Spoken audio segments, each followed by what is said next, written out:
Hello दोस्तों, राधे राधे। आप सबको आज हम जितिया व्रत का कथा सुनाने जा रहे हैं। जितिया व्रत हिंदू धर्म में संतान की लंबी उम्र और उसकी मंगल कामना के लिए किया जाता है। माना जाता है कि इस व्रत को जो भी माँ करती है उनकी संतान को लंबी उम्र और जीवन भर दुख और तकलीफ से सुरक्षा मिलती है। जो कोई भी स्त्री इस व्रत की कथा को सुनती है उसे कभी भी अपनी संतान के वियोग का सामना नहीं करना पड़ता है। अब आइए श्रवण करते हैं जीवित पुत्र का व्रत की कथा। सुखनी और दुखनी दो बहनें थीं। सुखनी ने अपने नाम के अनुसार सुखी थी और दुखनी अपने नाम के अनुसार दुखी। दोनों एक ही पिता की संतानें थीं, लेकिन उनकी माताएं अलग अलग थीं। दोनों ने राजघराने में जन्म लिया था, लेकिन दोनों की किस्मत अलग अलग थी। राजा की एक रानी थी जिनसे कभी समय बाद एक पुत्री का जन्म हुआ।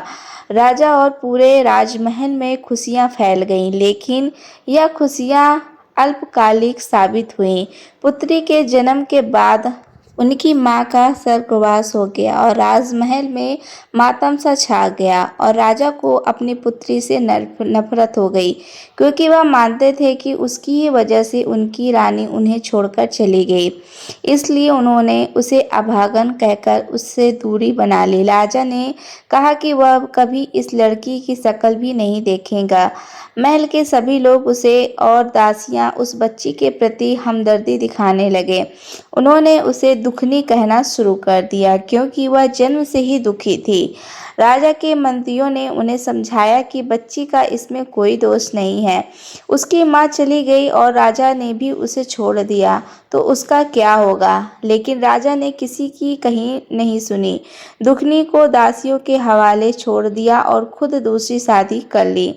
दूसरी रानी महल में आई और समय धीरे धीरे बीता गया। दूसरी रानी भी गर्भवती हो गई। उसने एक लड़की को जन्म दिया। महल में खुशियां मनाई गई। राजा भी बहुत खुश थे। उस लड़की का नाम सुखनी रखा गया, क्योंकि उसके आने से महल में बहुत खुशियां आ गईं। राजा और रानी दोनों ही बहुत खुश थे। जब रानी की अपनी बेटी हो गई तो वह दुखनी से और भी नफरत करने लगी। राजा भी उसे अर्थात दुखनी को देखना पसंद नहीं करते थे। बिना माँ की बच्ची राजा और रानी उपेक्षा का शिकार बन गई थी। धीरे धीरे दोनों बच्चे बड़े हो रहे थे। सुखनी भी और दुखनी को पसंद नहीं करती थी। सुखनी हमेशा अच्छा खाना खाती थी, अच्छे कपड़े पहनती थी और एक राजकुमारी की तरह जिंदगी जीती थी। दूसरी ओर दुखनी बेचारी जो भी मिलता वही खा लेती और सौतेली माँ की डांट सुनती। कितना भी अच्छा कर ले फिर भी उसे केवल ताने ही मिलते। जन्म लेते ही अपनी माँ को खा गई। धीरे धीरे सुखनी और दुखनी दोनों बहनें बड़ी हो गईं और विवाह के योग्य हो गई। अब राजा की सलाहकारों ने दुखनी के विवाह की बात की तो राजा ने कहा, हाँ, विवाह तो मुझे करना है। वैसे भी इस अभागन को इस राज से बाहर भेजना है। वह मेरे राज पर बोझ है। राजा ने कभी भी अपनी बड़ी पुत्री को प्यार के बोल नहीं बोले थे। अब राजा ने रानी से विचार विमर्श किया। दुखनी का विवाह करना है तो रानी ने कहा, देखिए महाराज, दुखनी और सुखनी में 2 साल का अंतर है।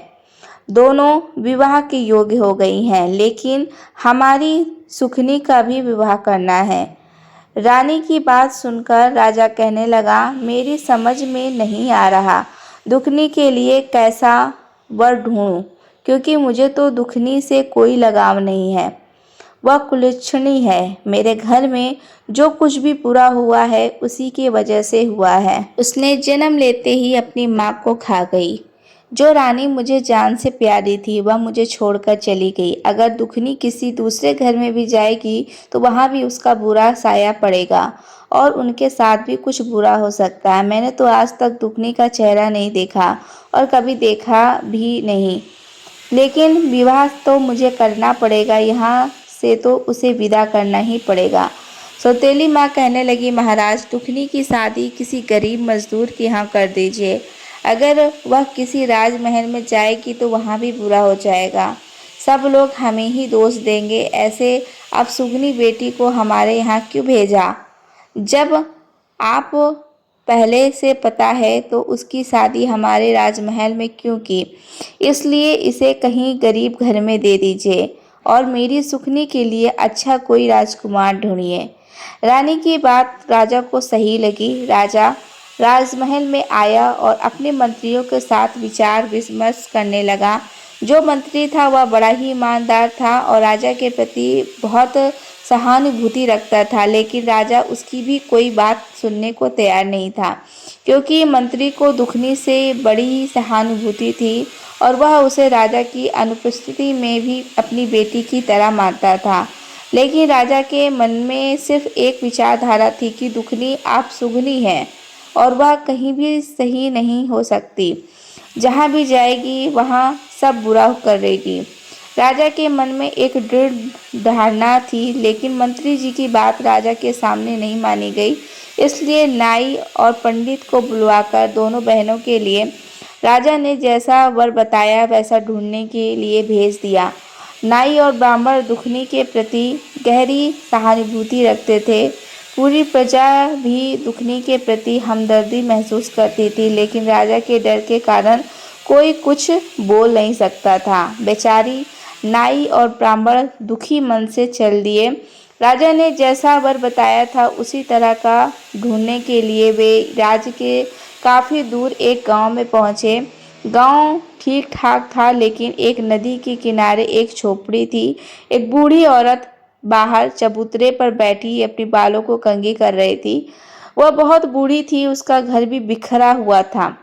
नाई और ब्राह्मण जब उसके पास पहुंचे तो पूछने लगे, मैया तुम्हारे घर में कौन कौन है? बूढ़ी माता औरत ने उत्तर दिया, बेटा हम तो गरीब लोग हैं, मजदूरी करके पेट पालते हैं। मेरा एक भी बेटा है जो मजदूरी करता है और जितना कमाता है उससे ज़्यादा उड़ा देता है, क्योंकि उसका काम मन में नहीं लगता। मैं जितना भी कर सकती थी करती हूँ।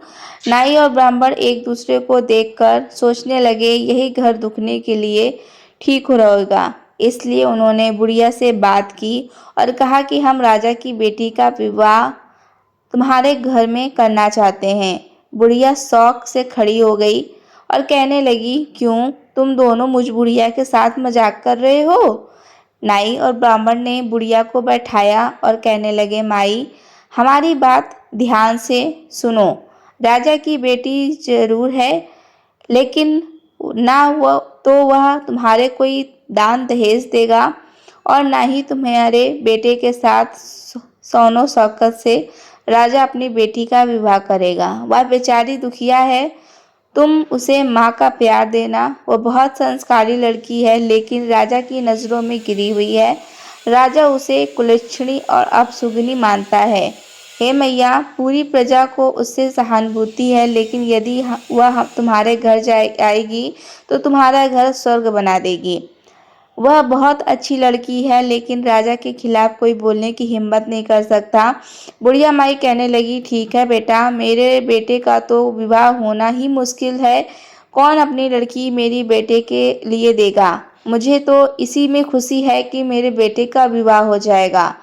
अब नाई और ब्राह्मण वह दुखनी का रिश्ता तय करके आगे बढ़ते हैं और उसी राज्य के राजा से मिलते हैं जहाँ वे गए थे। वहाँ के राजा के बेटे का साथ सुखनी का विवाह तय करके अपने राज्य वापस आते हैं और राजा को सारी बात बता देते हैं। निश्चित समय पर शुभ मुहूर्त निकालकर दोनों का विवाह एक ही दिन तय हो जाता है। दुखनी के विवाह में केवल 5 लोग आए, क्योंकि बेचारे बड़े गरीब थे। राजा और रानी को कोई परवाह नहीं थी, जैसे तैसे फेरे हुए और दुखनी को विदा कर दिया गया। उसके साथ न कोई दान दहेज, न कोई सेवक, न सेविका, कुछ नहीं। बेचारी दुखनी आंसू भरी आंखों से अपने मायके से ससुराल के लिए यही अपनी किस्मत का लिखा मानकर विदा हो गई। दूसरी ओर सुखनी की बारात बहुत ही धूमधाम से आई। राजा ने बहुत उत्साह से सुखनी का विवाह किया और बहुत अधिक दान दहेज दिया। बहुत सारा धन, घोड़े, हीरे मोती आदि राजा ने अपनी हैसियत से अधिक सुखनी को दहेज में दिया।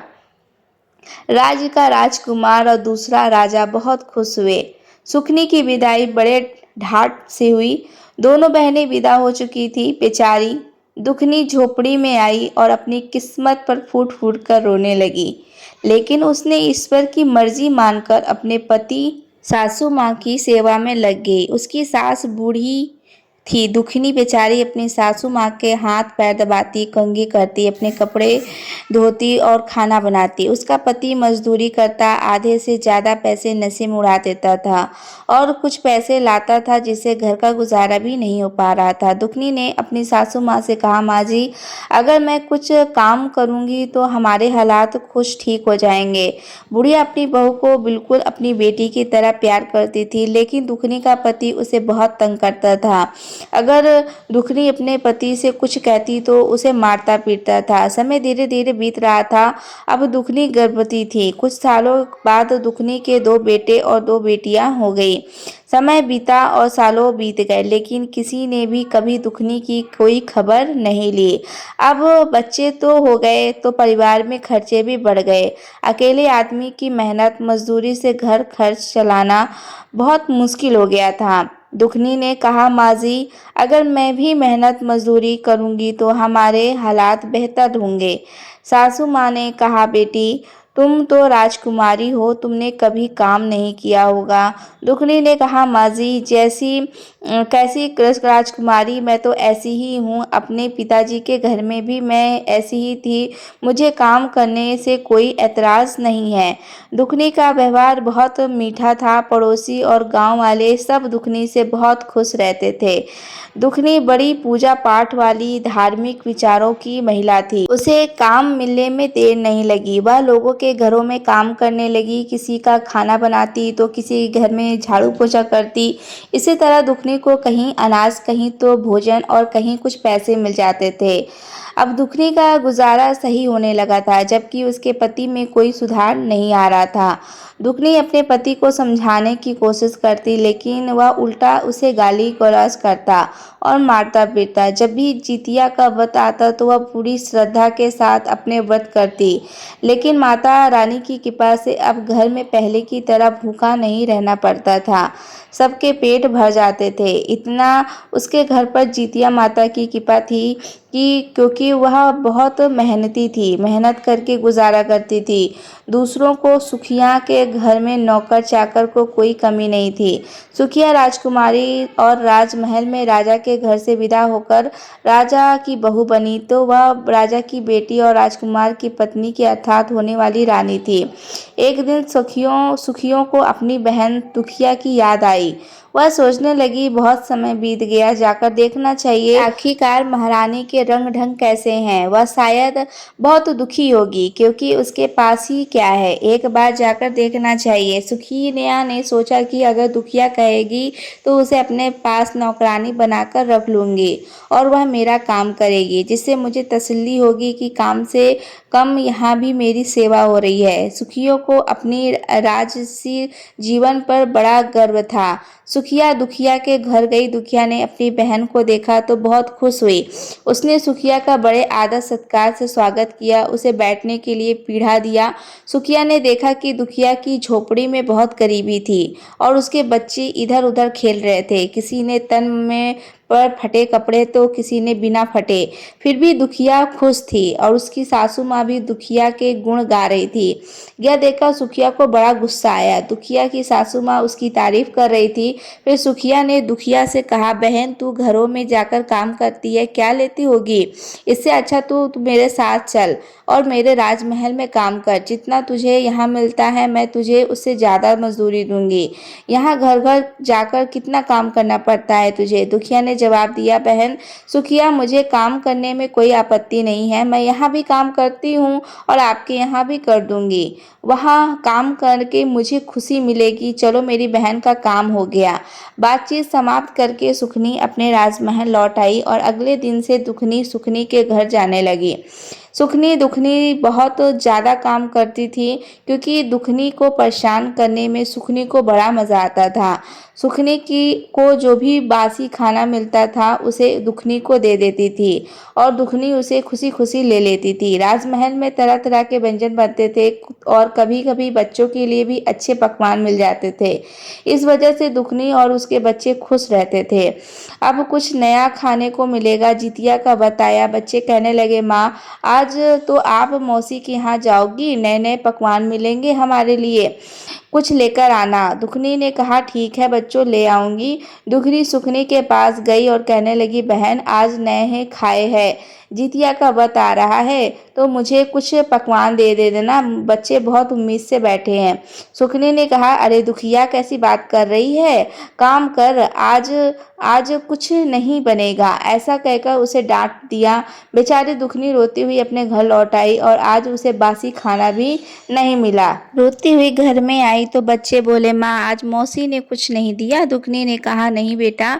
बच्चे बोले, माँ तुम नहाए खाए का जितिया व्रत कैसे करोगी, पालन कैसे करोगी। दुखनी की आंखों में आंसू आ गए, लेकिन वह कुछ नहीं भूली और कहा, बेटा जैसा भगवान चाहेंगे वैसे ही कर लूँगी। अपने बच्चों की लंबी आयु और स्वास्थ्य के लिए मैं व्रत जरूर रखूँगी। मेरे लिए धन दौलत जो कुछ भी है सब मेरे बच्चे के हैं। लेकिन बेचारी दुखनी बहुत लाचार थी, वह अपनी भूख सह सकती थी लेकिन बच्चों के लिए व्रत जरूर रखती थी। लेकिन आज सासू माँ और बच्चों को भूखा कैसे देखेगी। तभी दुखनी ने मन ही मन निर्णय किया कि उसने कुल्हाड़ी और रस्सी उठाई और कहने लगी, आज से मैं किसी के घर नौकरानी नहीं बनूंगी और अपना काम खुद करूंगी। जंगल से लकड़ी लाऊंगी, शहर में बेच दूंगी, इससे अपना गुजारा करूंगी। अब वह लकड़ी लाने के लिए रस्सी और कुल्हाड़ी उठाकर जंगल की ओर चल पड़ी। अभी समय था, वह लकड़ियां बेचकर अपने व्रत का सामान ला सकती थी। बेचारी जंगल की तरफ सच्चे मन से जितिया माता का नाम लेते हुए बच्चों के लंबी उम्र की कामना करती हुई मन ही मन रोती जा रही थी और अपनी बेबसी और लाचारी पर चलते हुए उसने देखा कि जंगल के अंदर एक गाय जो प्रसव पीड़ा से बहुत दुखी हो रही थी।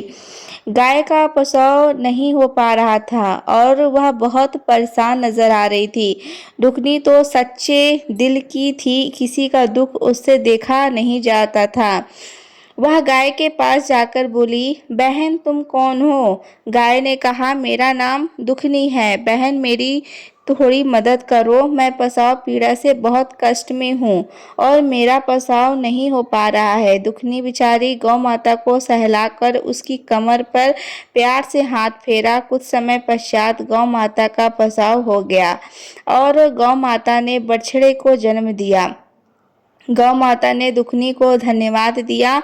यह तो दुखनी की परीक्षा थी, लेकिन वह इससे अनजान थी। दुखनी ने गौ माता से कहा, आप बछड़े का ध्यान रखो और मुझे अपनी लकड़ी लेने जाना है। गौ माता ने कहा, दुखनी बहन लौटते समय मुझसे जरूर मिलते जाना।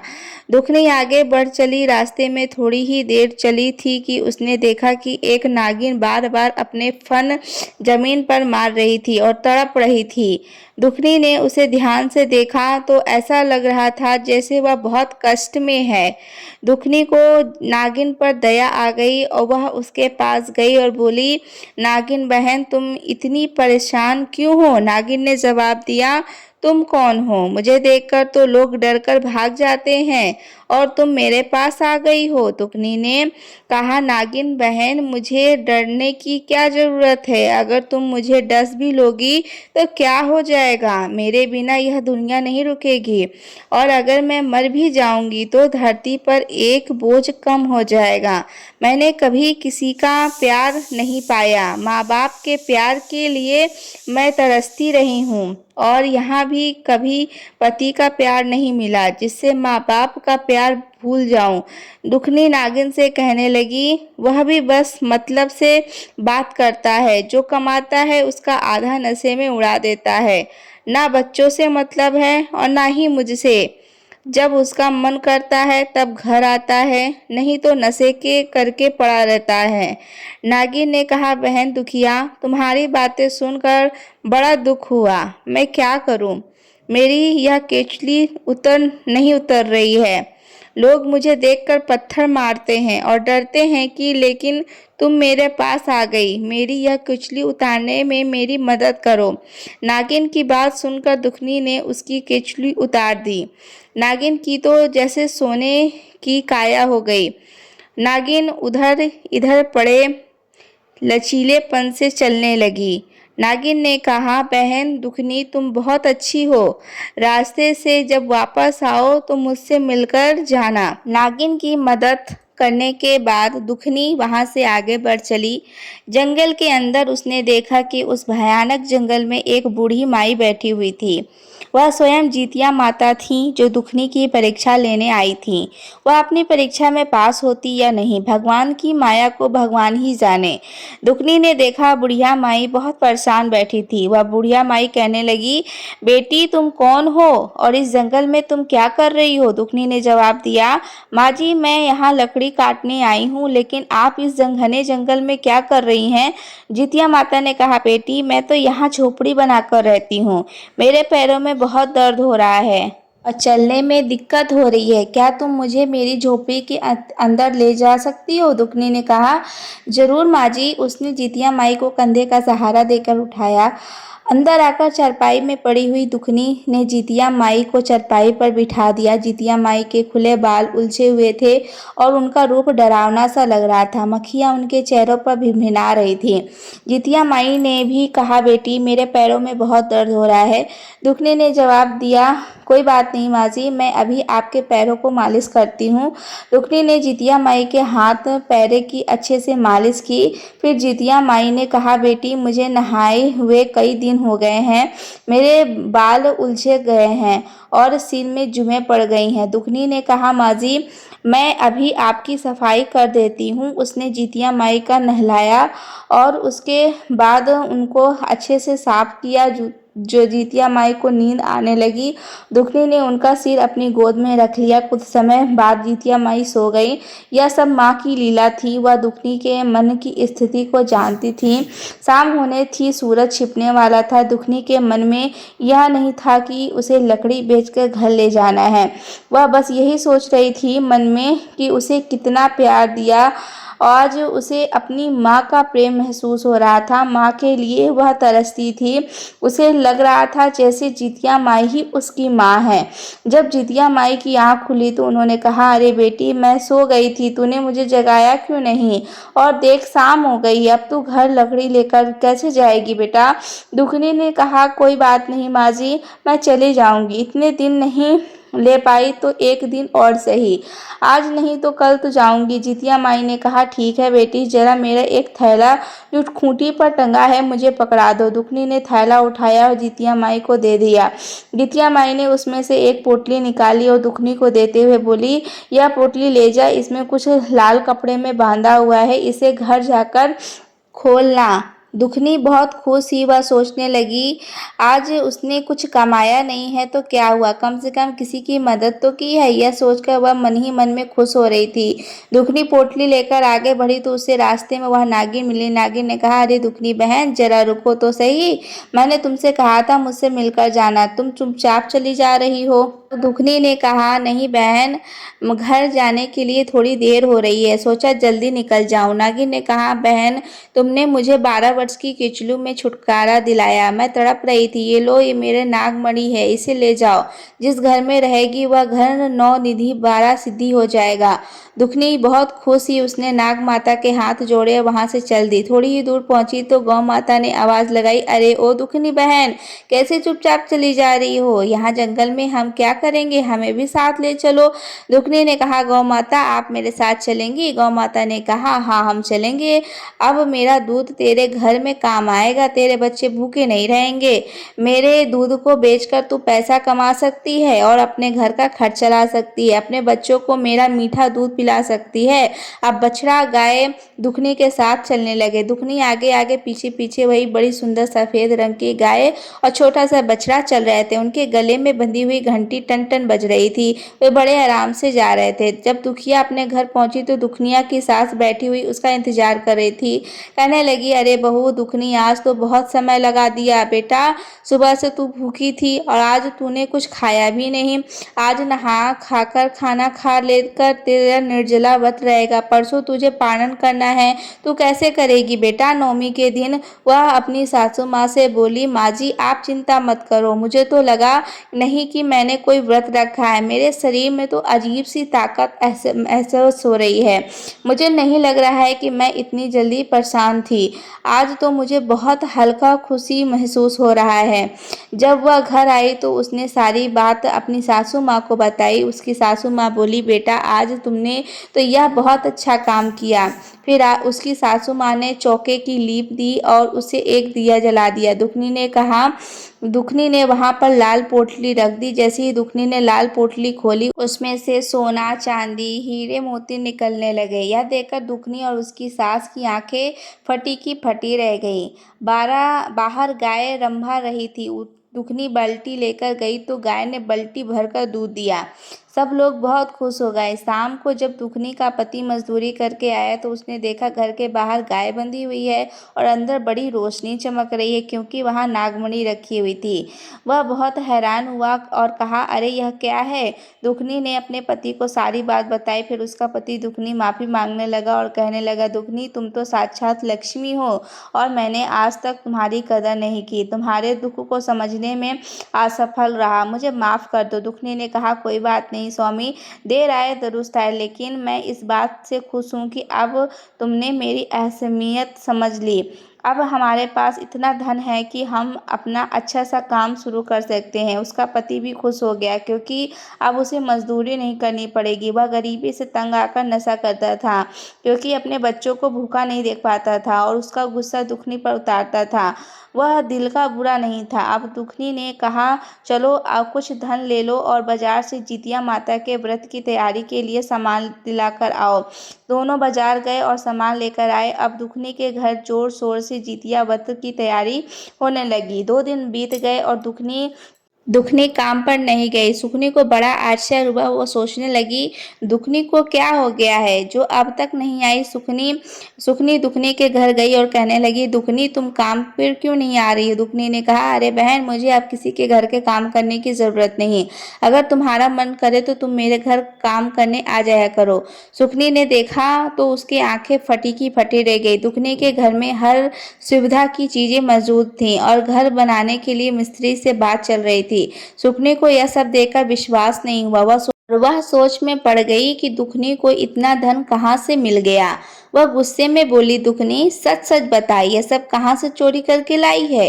नहीं तो मैं राजा से शिकायत करके तुझे कारागार में डलवा दूंगी। बेचारी दुखनी डर गई, क्योंकि वह सीधी सादी थी। कहने लगी, सुखनी बहन, मैंने कोई चोरी नहीं की है। मुझ पर जितिया माता का आशीर्वाद है। उनकी कृपा से मेरी समस्याएं हल हुई हैं। सुखनी ने कहा, मुझे पूरी बात बताओ। अब सुखनी के मन में लालच आ गया और जब दुखनी ने अपनी कहानी सुनाई तो उसे भी धन पाने की लालसा जग उठी।